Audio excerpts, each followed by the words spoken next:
کہ کیا منہاجُ القرآن جو اس وقت سنیوں کا انٹرنیشنل سب سے بہت بڑا ادارہ ہے، میں ان سے توقع رکھوں کہ ان متاثرین کے لیے یہ امداد کا اعلان کریں گے، خود جا کے تقسیم کریں گے۔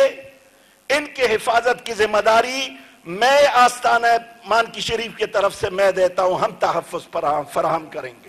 تحریک منہاج القرآن کو لاہور کے مشائخ اور علماء سے زیادہ، پاکستان کے علماء اور مشائخ سے زیادہ ہم صوبہ سرحد کے لوگ چاہتے ہیں، ہم صوبہ سرحد کے لوگ ان سے محبت کرتے ہیں، ہم صوبہ سرحد کے لوگ جو ہے شیخ الاسلام کے قیادت پر یقین رکھتے ہیں۔ اور یہ 3 مارچ کو میں نے یہاں کہا تھا، آج میں پھر اعادہ کرتا ہوں اور تحریک منہاج القرآن کے اکابرین سے کہتا ہوں، اپنے پیر مرشد کی طرف سے، پیر آف مانکی شریف کی طرف سے، کہ جب بھی شیخ الاسلام اویلیبل ہو ہم تیار ہیں۔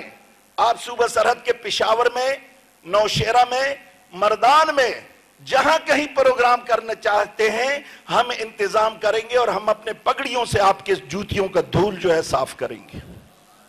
آپ آئیں۔